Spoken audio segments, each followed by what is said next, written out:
Bienvenidos. Estamos en Marcialidades, la revista que se lee con los oídos. Soy Marcia Brambila y en este espacio hablaremos de espectáculos, teatro, arte y todo lo que me encuentre por ahí. Comenzamos.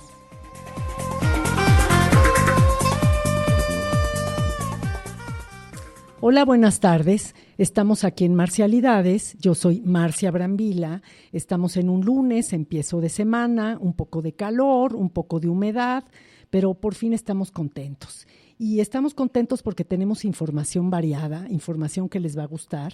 Vamos a hablar de fotografía, de tours culturales, de la película Intensamente, de una exposición muy padre de dinosaurios. Y bueno, vamos a empezar ahora hablando de fotografía. Tenemos aquí en la línea a Reo o Ricardo Espinosa, que es un reconocido fotógrafo de la empresa Reo Foto. ¿Cómo estás, Reo? Hola, ¿qué tal, Marcia? ¿Qué tal? Pues nos gusta mucho eso de hablar de algo en lo que tienes tanta experiencia, que es de fotografía de viajes. A ver, ¿por dónde empezamos? Hay que empezar en el previo. ¿Cómo defines tú qué lugares vas a ir a fotografiar? Bueno, hay varias maneras de entrarle. Depende de la época del año, del lugar por donde uno va a estar. Por ejemplo, cuando nosotros hacemos, digo nosotros porque solemos salir a tomar fotos, hay varias cosas, te voy a explicar. Hay diferentes tipos de fotografía de viaje, de manera profesional, de manera de aficionado, o para proyectos personales. Entonces voy a desglosarlo un poquito. Sí.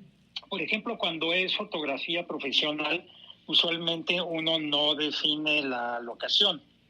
Esa locación está definida por el cliente. A veces de una manera un poco abstracta. Por ejemplo, cuando yo hice un proyecto muy grande en donde fotografié todo el país para el Consejo de Promoción Turística de México, ellos estaban queriendo armar un gran banco de imágenes con, digamos, con todos los highlights, con todos los sitios importantes de México que tienen un valor turístico, ¿no? Atractivo para el turismo de diversos tipos, ¿no? Turismo de lujo, de playa, de cultura, etcétera.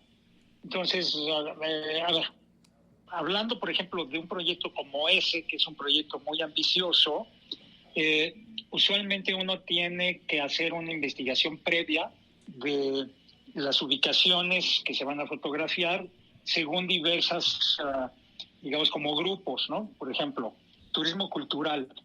Entonces ahí ves principalmente museos, sitios arqueológicos, arte colonial, o sea, arquitectura o espacios internos dentro de esos lugares. Y algunos otros. Otra categoría, por ejemplo, es la gastronomía. Entonces, bueno, empezamos por ubicar los lugares que tienen intereses o los lugares dentro de la locación a la que vas, por ejemplo, en un estado, en una capital de algún estado, si es colonial, si es moderno, si es destino de playa. Entonces, ¿qué es la oferta que tiene el lugar? Entonces, tenemos, por ejemplo, la parte cultural, que ya mencioné, la parte de gastronomía. Usualmente conviene documentarse previamente, ya sea por Google, tal cual, o comprar guías.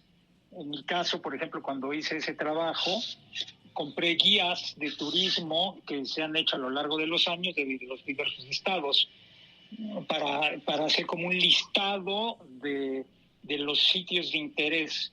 Después tenemos, puede haber una parte que sea de turismo religioso, por ejemplo, que es dentro de un poquito de lo cultural.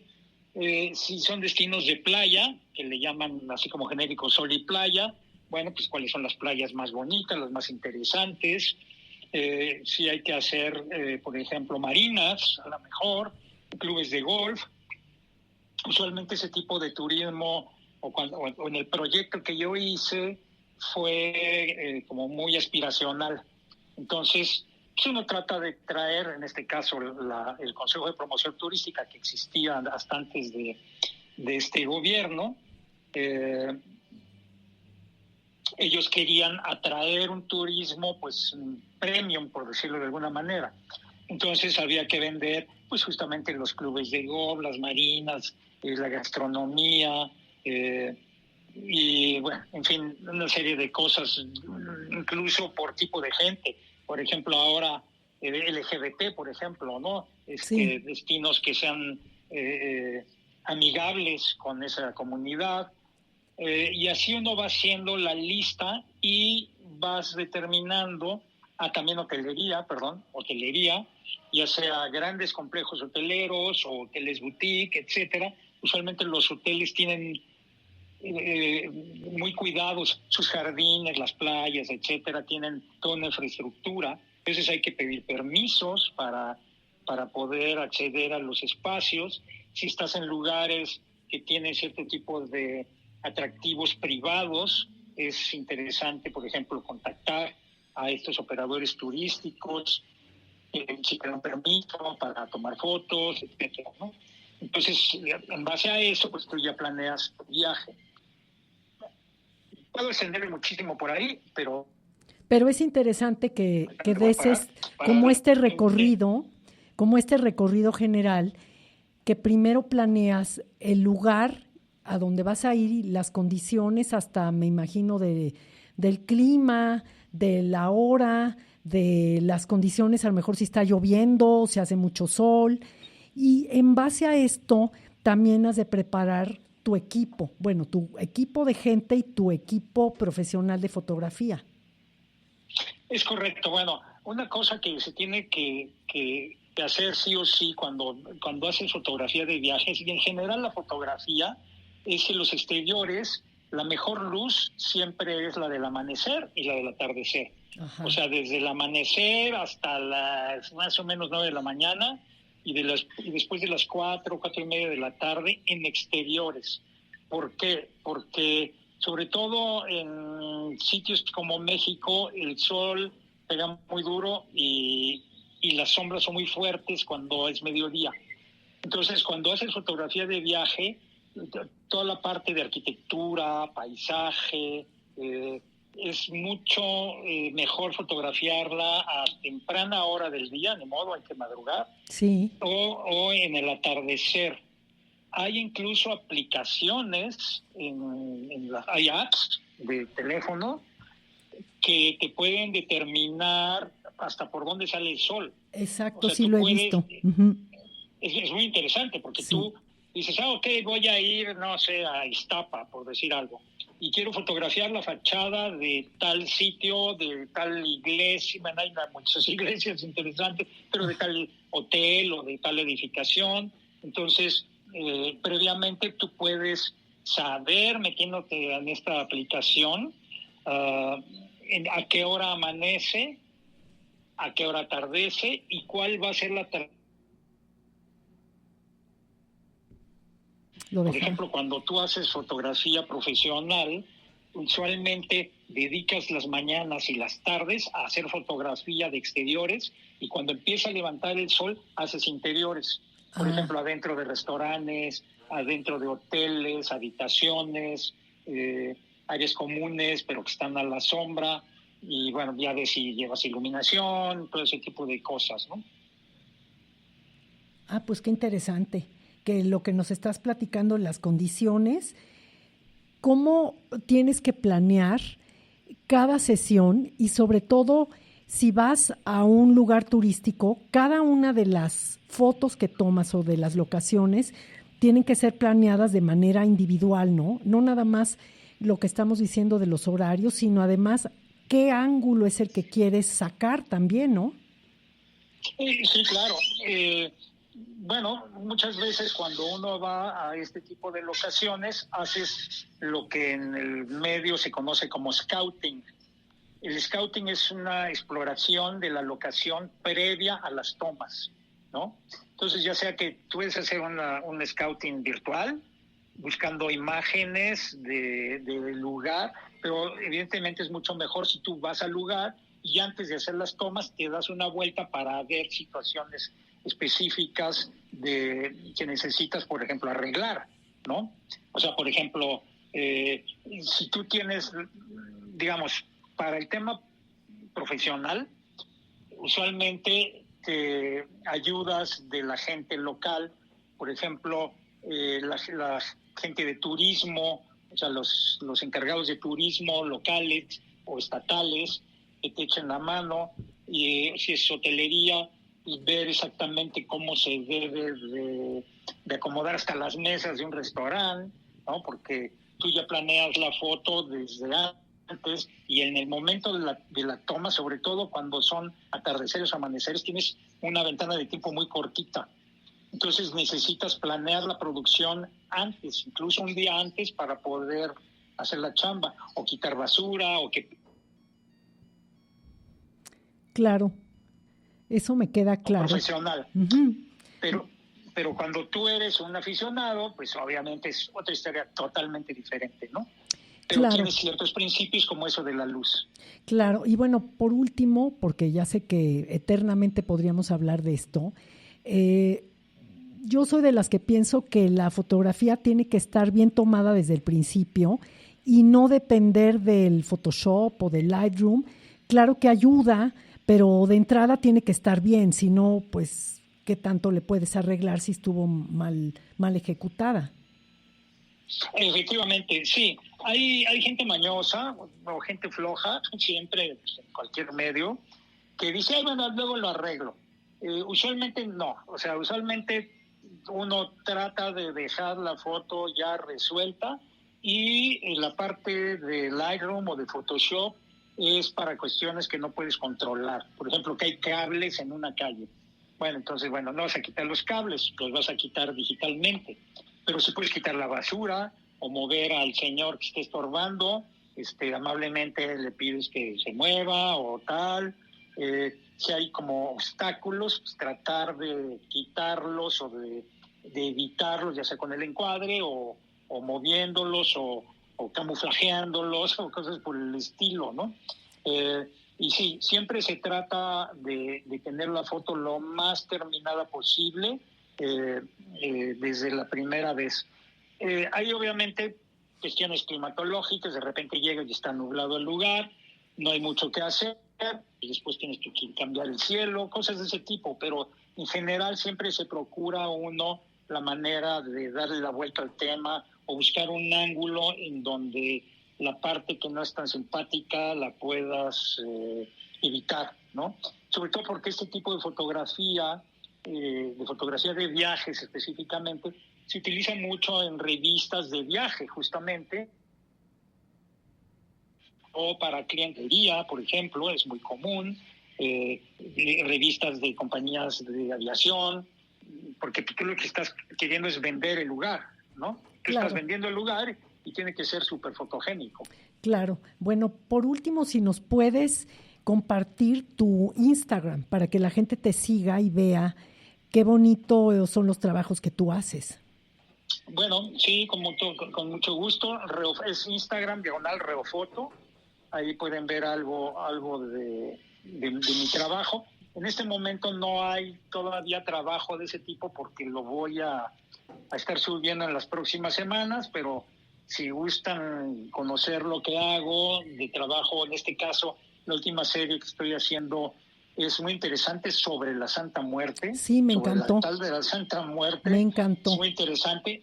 Me acuerdo que tú fuiste, sí. Muchas gracias que nos acompañaste por ahí. Ay, me encantó. Pero pueden, si les gusta el tema de la fotografía en general, yo creo que les va a gustar el trabajo que hago, espero, y ya irán viendo trabajos de diversas especialidades de viaje y de otro tipo de trabajo comercial. Es muy interesante, y si quieres, en otra ocasión podemos platicar de tips que se le puede dar a la gente que no se dedica propiamente a la fotografía profesional, pero que quiere hacer sus fotos que le queden padres, y hasta con un celular, ¿no? Sí, ya estás, Reo, eso me gustó muchísimo. Entonces nos coordinamos y a ver si puedes el próximo lunes o el que sigue, no importa, pero ya tenemos otro tema súper interesante. Órale, nos ponemos de acuerdo y encantó la vida ahí colaboro con algunas cositas que les puedo recomendar. Claro que sí, Reo. Bueno, pues que tengas una linda tarde y seguimos platicando. Gracias por invitarme. Gracias a ti. Bye. Bye. Pues síganlo. Síganlo, es muy interesante. Reo Fotografía en Instagram. Y bueno, les cuento que la semana pasada fui al Zoológico de Chapultepec, que es un lugar que a lo mejor mucha gente ahorita en vacaciones va a acudir, y encontré que tienen unas exposiciones, aparte de lo que es, bueno, la entrada al zoológico es gratuita, pero me gustaron varias de las exposiciones que vi, que además cuestan 89 pesos, o hay paquetes para ver las 5 exposiciones que son muy bonitas. Y entonces me gustaría que escucháramos una entrevista que hice de un lugar que se llama Dinosaurium, que está arriba del Herpetario, como referencia junto a los leones. O sea, busquen a los leones y ahí están. Y bueno, vamos a escucharlo. Estamos en el Zoológico de Chapultepec, en la exposición de Dinosaurium. Tu nombre es Gustavo Figueroa. Correcto. Y, a ver, cuéntame en Dinosaurium, ¿qué vamos a encontrar? Bueno, muchas gracias por estar con nosotros. Para nosotros, Dinosaurium es un proyecto en el que podemos compartir a nuestros visitantes lo que es el trabajo de paleontología. Más allá que una simple exposición de dinosaurios, queremos que nuestros visitantes se enteren de qué es lo que hay atrás, esa ciencia que nos ayuda a encontrar y a describir los dinosaurios o las piezas paleontológicas que nos encontremos. Muchos niños son fans, súper fans de los dinosaurios porque ven en los libros las imágenes o porque ven películas y bueno, les atrae esa parte de acción y de mucha actividad de los animales. Pero atrás de eso hay ciencia, hay quienes se dedican a buscarlos, a describirlos y a ubicarlos, entonces, y luego ya también a ver cómo eran con el cuerpo completo, no nada más en huesos, y así es como los conocen los fans. Pero bueno, eso es justamente lo que hacemos, compartir lo que hay atrás. Lo que hacemos nosotros es investigación en campo, y eso es justamente lo que les compartimos, cómo se hace una excavación, cuál es el proceso para recuperar los fósiles de dinosaurio. Para eso también tenemos aquí la muestra de fósiles verdaderos de dinosaurio para que ellos puedan verlos, conocerlos de cerca e incluso hasta sentirlos, los pueden tocar algunos, ¿no? Algunas piezas de fósiles de dinosaurio reales. Esa es la primera parte, que es lo que yo vi. En la entrada están justo todas las herramientas que van utilizando, ¿no? Sus herramientas de trabajo, y hay una parte donde hay como un arenero que les permiten a los niños o a las familias como interactuar.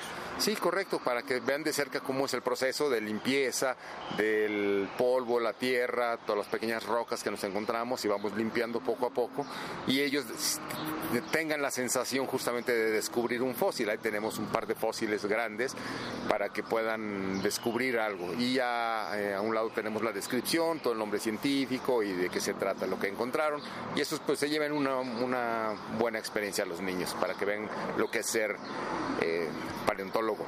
También les contamos, tenemos un área donde les contamos la historia de la paleontología, quiénes fueron las personas que han hecho historia, que han hecho grandes descubrimientos y que bueno, se han vuelto famosos gracias a eso que han encontrado, ¿no?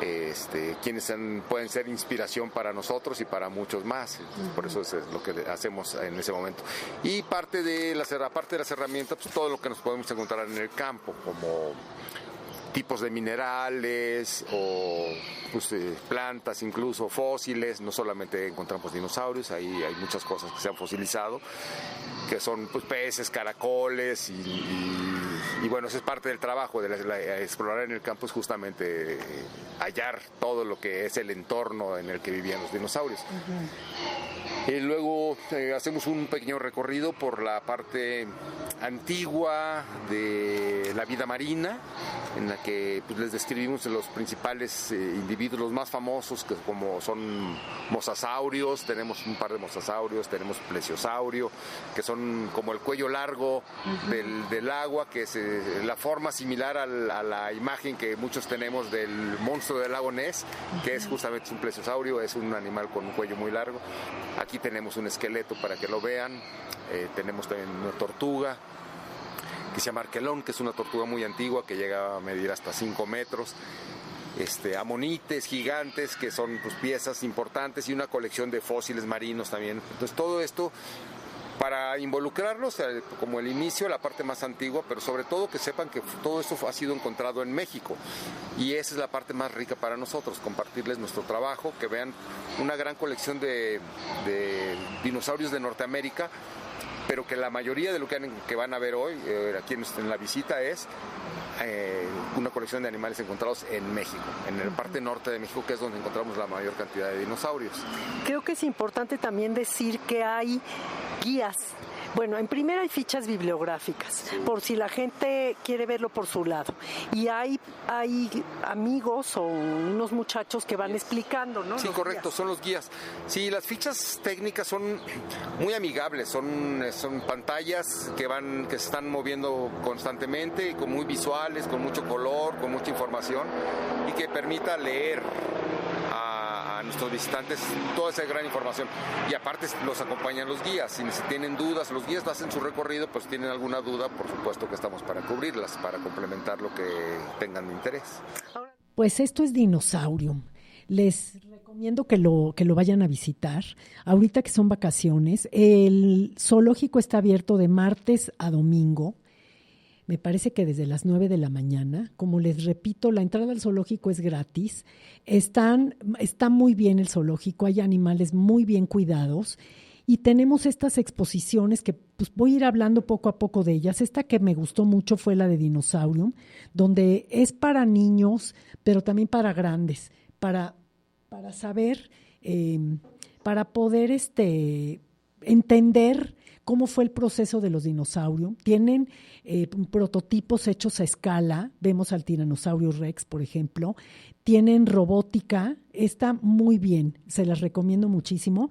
Y bueno, ya caminamos por el zoológico, ahora vamos a caminar con la ciudad, con México Secreto Guiado, con Alberto Hernández. ¿Cómo estás? Hola Marcia, muy bien, gracias. Y fíjate que vamos a seguir por ahí por el rumbo de Chapultepec, nada más que ahora nos vamos a mover hacia las lomas de Chapultepec. Y te quiero platicar una historia muy interesante. A algunas personas, curiosos como yo, cuando andamos por el centro, en la calle de Artículo 123, muy cerca de la Alameda, en el número 134, hay un edificio que está como en ruinas, un edificio de estilo neogótico, que alguna vez fue una iglesia, y con el paso del tiempo y los temblores poco a poco se fue desmantelando, se fue dañando, hasta quedar prácticamente hecho una ruina. Actualmente este edificio está siendo restaurado y renovado porque va a formar parte de un nuevo museo. Este edificio fue originalmente la Christ Church, o la Iglesia de Cristo. ¿Y qué es esto? Esta fue la primera iglesia anglicana aquí en México. La iglesia anglicana, como muchos saben, y si no lo saben se los explico, surge a raíz de un conflicto entre el rey Enrique VIII, el de las muchas esposas, con el Vaticano, y decide separar la iglesia de Inglaterra de la iglesia católica apostólica romana, principalmente por discusiones con el Papa, que no quería divorciarlo de Catalina de Aragón. Entonces Enrique VIII funda la iglesia anglicana y tiene como cabeza obviamente al monarca que esté en turno. ¿Qué hace esta iglesia aquí? Bueno, a mediados del siglo XIX, con las leyes de reforma, pues obviamente se abre el culto, ya no va a haber solamente iglesias católicas, y empiezan a llegar diferentes denominaciones, metodistas, luteranos, anglicanos, etcétera, aquí a México. A mediados del siglo XIX también está empezando a darse la distribución de lo que son las nuevas líneas férreas que se van a construir y de la industria minera. Y muchos de los que van a aprovechar esta situación van a ser norteamericanos e ingleses. Estas personas pues obviamente se mudan aquí con sus familias. Es muy famoso el pueblo de Real del Monte, en el estado de Hidalgo, que prácticamente la mayoría de la gente que vivía en Real del Monte, pues obviamente eran de origen inglés. Al estar aquí una colonia inglesa tan grande, pues ellos solicitan al gobierno poder tener celebraciones religiosas en su idioma, y el gobierno les autoriza que construyan una iglesia para tener este tipo de celebraciones. Durante prácticamente 100 años, la Christ Church estuvo ahí, como te decía yo, en la calle de Artículo 123, pero en 1970 pues ya no están a gusto ahí porque se ha convertido en una zona muy ruidosa, muy comercial.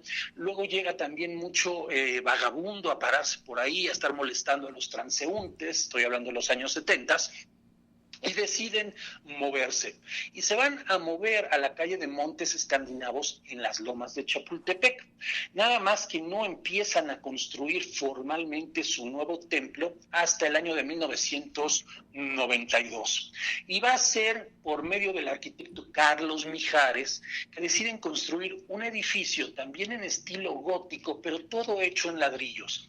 Este edificio, que se encuentra, como te decía yo, en las lomas de Chapultepec, va a incorporar los vitrales que alguna vez estuvieron en la iglesia de Artículo 123, y se va a formar un edificio todo en ladrillo, en estilo neogótico moderno, muy bonito. Esta iglesia, que actualmente sirve como sede para la iglesia anglicana aquí en México, está en actividad. No es costo poder entrar, es una iglesia abierta para que todo el mundo pueda entrar y conocerla. Y parte de lo interesante de este templo es que el antiguo mobiliario, pero sobre todo el antiguo altar que se encontraba en la primera iglesia, que es un tríptico muy bonito de estilo gótico, con las escenas del nacimiento y la pasión de Jesucristo, fue trasladado como altar principal a este nuevo templo. El templo es sumamente amplio, y cuando uno habla de neogótico o habla de gótico, lo primero que le viene a la cabeza son esos edificios que pueden ser como oscuros, etcétera. Y acá es totalmente lo contrario. Los techos están pintados en blanco, tiene tragaluces por todos lados, es una iglesia muy alegre, muy llena de luz, muy llena de vida, donde se hacen todo tipo de celebraciones para la comunidad anglicana, pero incluso hacen conciertos corales de música clásica abiertos a toda la población. Es un lugar muy bonito para conocer en las lomas de Chapultepec, como te repito, que la verdad le va a gustar a la gente, le va a llamar la atención, porque es algo diferente. Estamos acostumbrados a las iglesias católicas, estamos acostumbrados a ver obviamente en los ritos católicos, y acá es una cosa totalmente diferente, luminosa, alegre, pero conservando el estilo neogótico. En algunos puntos, si uno ve el templo por la parte de afuera, puede incluso hasta parecer como un juguete como de Lego que está construido en esta zona. Entonces, si tienen un rato, si tienen un tiempo libre y andan por la zona de las lomas de Chapultepec, el templo está, como te decía yo, en la calle de Montes Escandinavos. Vale la pena que se den la vuelta, que lo vean. Ahora, ¿qué está sucediendo con la antigua sede que está en Artículo 123? Se va a convertir en el Museo Américo Británico y va a formar parte, obviamente, de las instalaciones de este museo, que va a hablar sobre la historia de la comunidad anglicana y principalmente de los norteamericanos y los ingleses que viven en México desde mediados del siglo XIX. Recordemos que el gobierno inglés fue el primer gobierno del mundo en reconocer la independencia de México. Entonces siempre ha habido una relación muy estrecha con los ingleses por parte de México. No sé si tú ya has ido alguna vez a alguno de estos dos templos, Marcia. Sí, conozco bien el que dices que está en Montes Escandinavos, lo conozco muy bien. Y además, ¿sabes qué?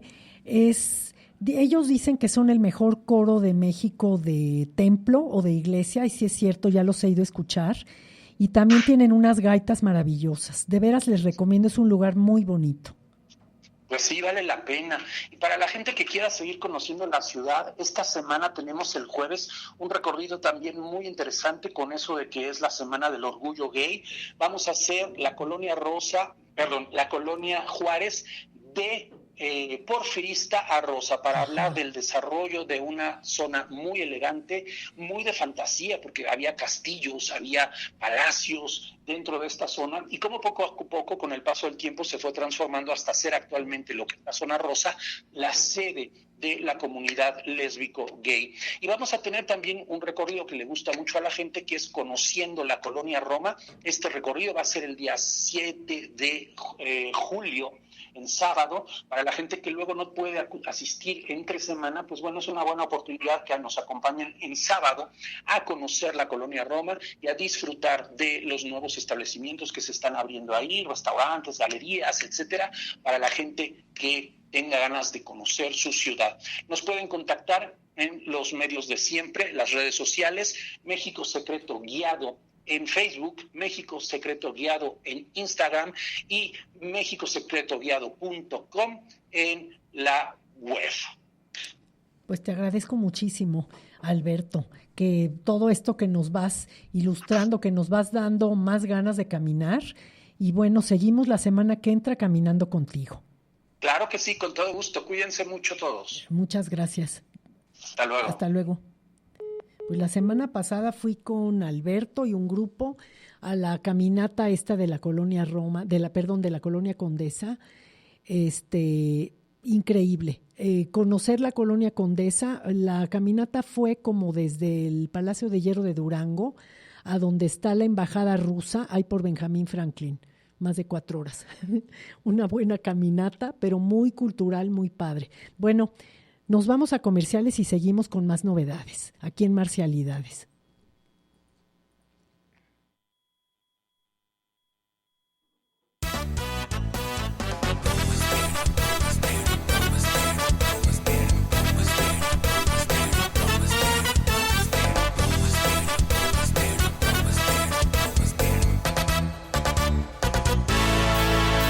Por la radio, por la tele, por tu iPad celular o algún dispositivo que te llegues a encontrar. Solo busca Promo Estéreo por venir, porque a buscar el programa que tú quieras, aquí lo vas a encontrar. Invitados, bailarines, hay cantantes, mucho más. De deportes, de comida, mil consejos te darán. Aquí llamas y te atienden, humorismo encontrarás. Expresión con libertad, la pasión no faltará. Promo Estéreo, Orbe Network. Promo Estéreo, Orbe Network.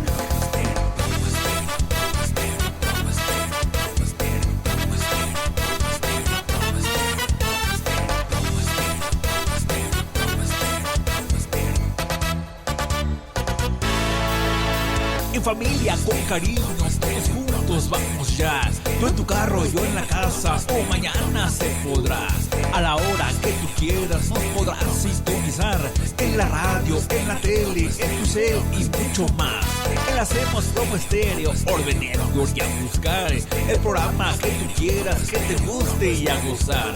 Con pasión y con cariño, libertad para expresar. Hay muy buenos conductores, locutores, ya verás. Promo Estéreo, Orbe Network. Promo Estéreo, Orbe Network. Regresamos aquí a Marcialidades y les tenemos otras novedades. Resulta que la película de Intensamente 2 de Pixar está rompiendo los récords. Ayer tuve que cambiar de cines y encontrar un horario fuera del gusto de la mayoría para poderla ver. Y bueno, en la película de Pixar tenemos a Edna Bujanos, que es psicoterapeuta, que nos va a hablar desde el punto de vista psicológico de por qué ha causado esta sensación, estas caricaturas o dibujos animados que hablan de emociones. ¿Cómo estás, Edna? Hola, muy bien, Marcia. Hola a todos los que nos están escuchando. Muy, muy bien, gracias. Y fíjate que sí, tienes toda la razón. Siempre desde la primera película que hizo fue un boom, ¿eh? Y pegó con tubo, ¿por qué? Porque aunque parece ser que no es una película para niños, creo que también pega a los papás de los niños. Yo, de hecho, desde que pasó la primera, que yo la recomiendo muchísimo, la primera y la segunda, si no han visto la primera, invitación para que la vayan, o sea, la busquen en cualquier plataforma. Y esta la vayan a ver. ¿Por qué? Porque nos enseña, es como el ABC muy claramente de las emociones. A mí me gustaría comenzar, si te parece, por hacer un poquito un preámbulo de lo que es 3 puntos importantes que tocan, que se me hacen relevantes mencionar, y después irnos con las emociones, ¿no? La primera, un punto importante es darnos cuenta que con las edades y sus etapas van cambiando nuestras islas. Hablo de islas porque de eso se trata, así lo manejan en la película, ¿no? La familia es lo primero en la infancia. Luego en la adolescencia tú sabes que son los amigos, el pertenecer. Y tal vez en la adultez aparece la necesidad de formar nuestra propia familia. Ese es un punto que se ve reflejado en la primera y en la segunda, ¿no? En la película, primera parte y segunda. Otro dato importante es que es diferenciar el temor. Allá vamos entrando a las emociones, que es el temor no es igual que la tristeza y no es igual que la ansiedad, y eso nos lo muestra muy claramente ahí en la película. Que algo te cause temor no significa que detone ansiedad y menos aún tristeza. Y otro punto importante es que cada emoción cumple una función y todas, Marcia, nos permiten mantenernos en equilibrio. O sea, siempre hay que pensar esta emoción, ¿para qué está en este momento de mi vida? ¿Cuál es el mensaje que me está diciendo? No hay ninguna emoción ni mala ni buena. Y ahora sí, quiero ser muy puntual porque yo sé que tenemos luego muy poquito tiempo, pero vamos a hablar de las emociones displacenteras. ¿Qué crees? Que en esta nueva parte, en Intensamente 2, empiezan a surgir, como ya empieza, ahora sí que el personaje principal empieza a ser adolescente, entonces empiezan a surgir nuevas emociones. Y no todo es color de rosa, como sabemos. Entonces, esta película pone sobre la mesa el hablar no solo de la ansiedad, sino también de, ¿qué crees?, de la envidia y la vergüenza, que son emociones que muchas veces son negadas y sobre todo castigadas socialmente, cuando la verdad pues fluyen, y a todos nos ha pasado en algún momento de nuestra vida. Yo creo que esta película, como la primera entrega o la segunda, Disney pretende enseñarnos que no se puede tener el control de todo, y nos advierte de las consecuencias del impacto que tiene en nuestra salud emocional querer tener el control y controlar todo de una manera persistente, incluso, como lo vemos en la película, de lo que no ha ocurrido. Yo te voy a decir una y vamos a entrar, porque también se puede confundir. Por ejemplo, vamos a hablar de la ansiedad, ¿no? Que pasa en la película, ahí está muy presente, y de verdad te van llevando de la mano, y lo interesante es cómo te sientes identificado, y sobre todo los que somos ya adultos, cómo vemos una parte ahora sí que de nuestra adolescencia, ¿no? Y por lo menos es lo que me pasó en nivel personal, cómo me identifiqué. Y a mí me gustaría hablar, para poner ya los puntos sobre la ansiedad. Un estado de ansiedad no es igual, y no hay que confundirlo con un trastorno de ansiedad. No es lo mismo. A ver, la ansiedad en normal, un estado, es una reacción temporal y específica a una situación estresante, que luego cuando sales de la situación, normalmente desaparece. En cambio, si estamos hablando de un trastorno de ansiedad, es una afección que causa preocupación y miedos excesivos, persistentes y generalizados. ¿Y qué crees? Esto quiere decir que se presenta en múltiples momentos del día. Muchas veces amanecemos y ya amanecemos con esa ansiedad. Y pasan los días y sentimos la misma ansiedad.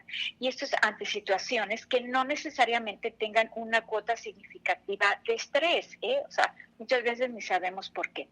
Entonces, reconocer la diferencia sí es importante, Marcia, porque para abordar adecuadamente, ahora sí que cada situación, y el estado de ansiedad, o sea, normal que te puede pasar, ahora sí que el ciudadano de a pie puede gestionarse con técnicas de manejo del estrés, con respiración, con contacto, con ejercicios, contacto con la naturaleza, poner atención con un hobby, mientras que los trastornos de ansiedad, a menudo, aparte de lo que yo te estoy diciendo, con esto de la respiración y todo, tienen que venir acompañados de una intervención, de una terapia y de, ahora sí que ayuda profesional y de medicamentos, quizá, ¿no? O ambas partes.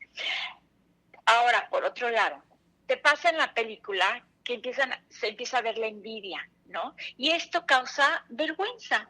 Y es algo sumamente humano. Y probablemente todos los que aquí nos están escuchando, incluidas tú y yo y todo este equipo, en algunos momentos de nuestra vida pues, lo hemos sentido. Sin embargo, es una emoción que buscamos negar porque nos genera vergüenza. Asimismo, la vergüenza es algo que puede sonrojarnos, pero que buscamos tapar socialmente, ya que pensamos que esto nos hace menos, ¿no? Como que nos hace sentir, pues sí, mal. Del mismo modo, como es la ansiedad, pensamos que es normal, pero poco queremos compartir con otros cuando nos sentimos angustiados o así que ansiosos. Y otra cosa que yo vi, por ejemplo, que en la película, y que es bien importante, y eso va para los adultos, que de pronto cuando estamos creciendo, perdemos la alegría. Entonces, ciertamente, cuando crecemos es más complejo conectarla. ¿Pero por qué? Y es que en muchas ocasiones, todas nuestras ocupaciones, el estrés diario y otras emociones displacenteras que aparecen, terminan ahora sí que perdiéndonos o nos metemos tanto en ese mundito que nos sobrepasa y ahora sí que terminamos perdiéndonos en los eventos del día a día que a veces generan ese atrapamiento donde no podemos desligarnos tan fácilmente de esas situaciones estresantes. Entonces, es por ello que necesitamos seguir, y yo sí es como un consejo de ir a nuestro niño interior, qué es lo que nos encantaba, de qué cosas nos encantaba, qué situaciones, qué actividades nos encantaba hacer cuando éramos niños o niñas, ¿no?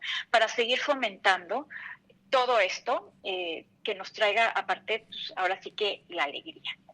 Entonces, volviendo a esto, la película lo que nos muestra, y esas son las emociones, como te decía, lo que nos muestra, Marcia, es esa parte de no pelearnos con ella, abrazarlas, hacernos parte, es parte de nosotros, es parte de nuestra humanidad.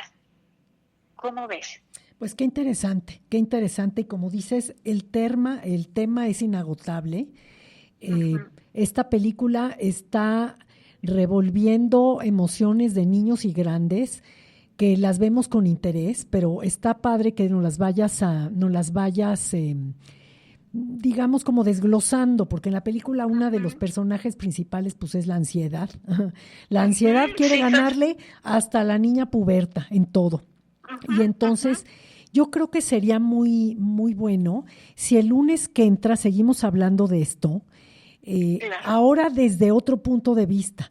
Y estamos esperando que la gente, bueno, la han visto, según vi, 295 millones o sea, eso es lo que llevan recaudado, 295 millones de dólares, o sea, hay muchísimas personas que la han visto, incluso la han repetido, entonces estamos esperando que la gente la vea y la próxima semana seguimos hablando de esto. Pero claro que sí. Porque fíjate que, perdón, Marcia, nada más para que sepan y les vaya adelantando, la película en este sentido trata de las emociones y de las creencias, lo importante que son las creencias. Entonces, se me ocurre, ¿no? Que de eso platiquemos la semana que entra. Sí, claro que sí. Entonces, seguimos oyéndote. la semana que entra hablamos de Intensamente 2, esperando que más gente la haya visto. Claro que sí. Muchísimas gracias, que tengas un bonito día. Y gracias por irnos desglosando lo que es Intensamente, porque salimos todos tan revueltos. Claro que sí, y sí, le aconsejo, quien no haya ido a verla, de verdad vale la pena, aunque no tengamos niños ni adolescentes, vale la pena echarnos un clavado. Muchísimas gracias. Bonita tarde. Hasta luego. A ti. Bye. Bye.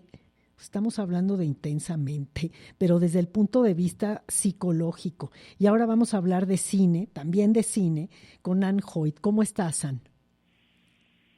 Hola, ¿qué tal, Marcia? Muy bien. Voy a hablar de una película que estuvo en el Festival de Cannes de mayo pasado, que, como recordarás, estuve cubriendo para ustedes.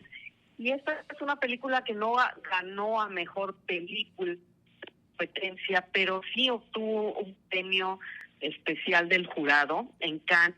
Y creo que la historia del director iraní es incluso aún más interesante que el argumento de la película misma. Se trata de La semilla de la higuera sagrada, de el escritor y director Mohammad Rasulov. Esta es una historia de ficción contextualizada en hechos reales. Se basa en esto que creo que todos vimos en el 2022, cuando el 13 de septiembre, Mahsa Amini, una joven visitando Teherán, fue arrestada por presuntamente violar la ley iraní al usar su velo, su hijab, incorrectamente. Agentes de seguridad la golpearon brutalmente y 3 días después murió en el hospital. El asesinato de Amini indignó, por supuesto, a la población, que se lanzó a las calles de todo Irán manifestándose. Las protestas duraron 1 año y se convirtieron en el mayor desafío al régimen de Teherán desde la Revolución Islámica de 1979. Yo creo que muchos esperábamos que esto al fin llevara a un cambio.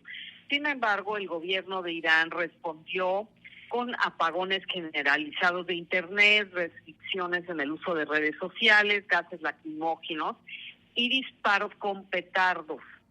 Y bueno, pues resulta que este mismo régimen, 2 años después, se entera de que Rasulov estaba haciendo esta película de La semilla de la higuera sagrada, justamente utilizando eventos y metraje real, o sea, estaba haciendo una película sobre estos eventos y sobre todo que estaba utilizando metraje real de los abusos policiales que fueron filmados por civiles clandestinamente y denunciados solo a través de las redes sociales, porque por supuesto los medios que están aliados con el Estado jamás los reportaron, ¿no? Y resulta que entonces Rasulov, un director de cine, que fue condenado por el gobierno de Irán a 8 años de prisión y a darle de latigazos, entre otras cosas, ¿no?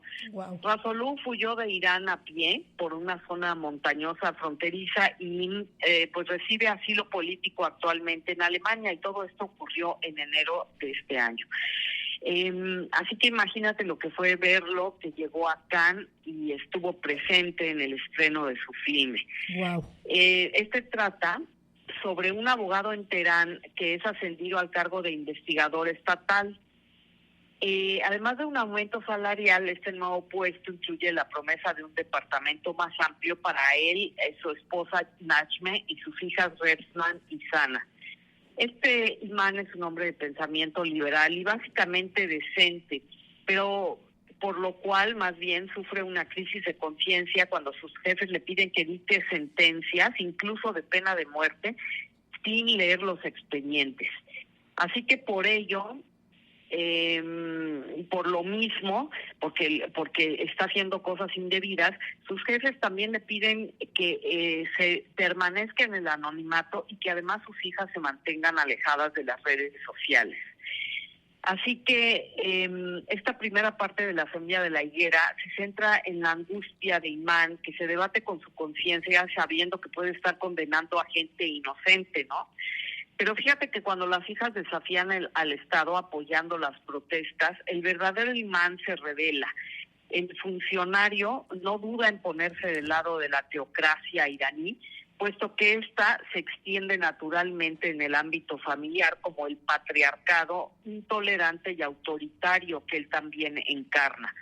Así que, pues Imán reprende a sus hijas por mostrar simpatía hacia los manifestantes. Ellas, además, están muy pendientes de las redes sociales. Y Imán de plano las acusa de caer en la propaganda de enemigos y elementos extranjeros. Esto es, ya sabes, un recurso que utilizan mucho las tiranías. Nunca hay nadie que pueda estar descontento con el régimen desde adentro, ¿no? Siempre son elementos extranjeros. Pero bueno, pues como le contesta una de las hijas, pues no, ¿qué elementos extranjeros? Solo queremos vivir en Irán como gente normal, tranquila y en libertad.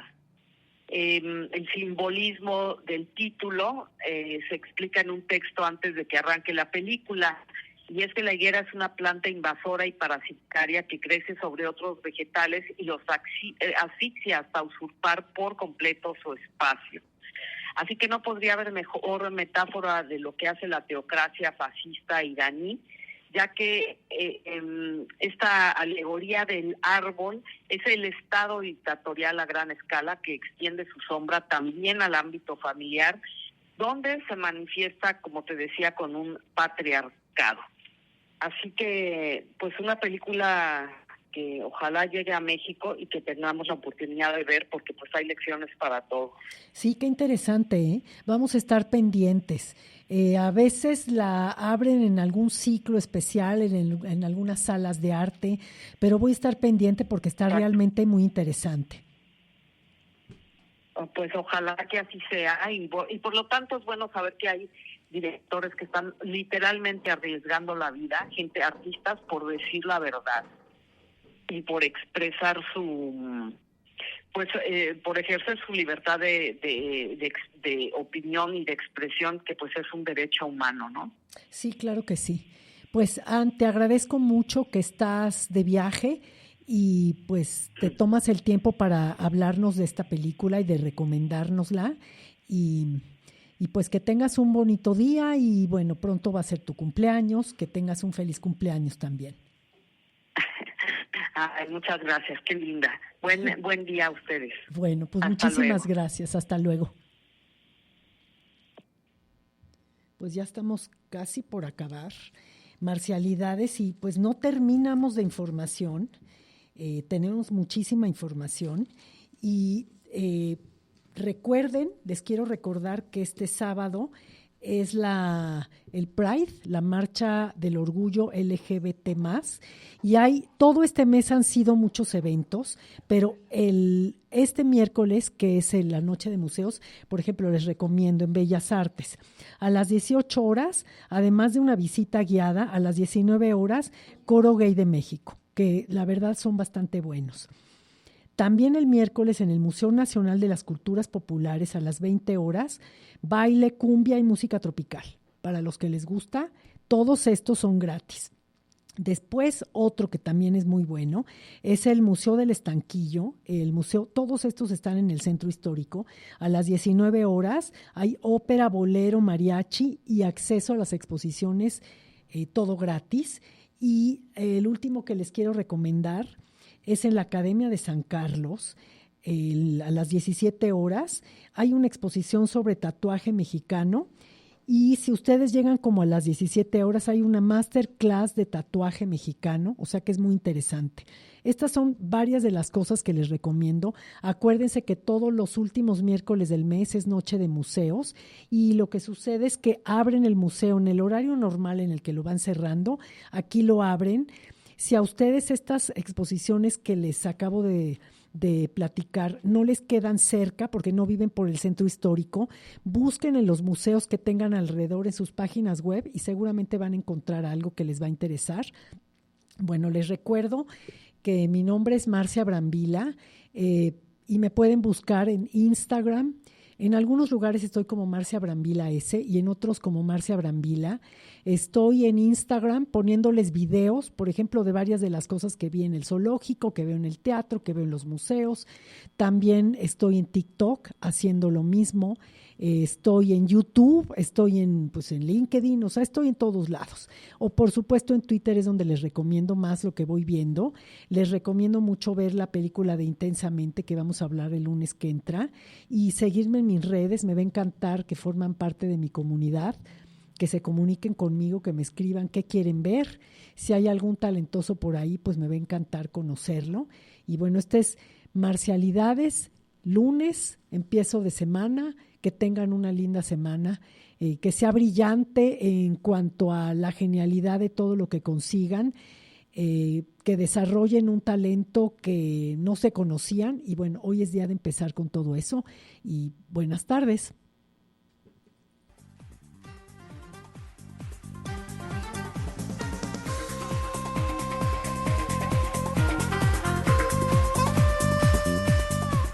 Esto fue Marcialidades. Los esperamos el próximo lunes a las 3 de la tarde en esta misma frecuencia.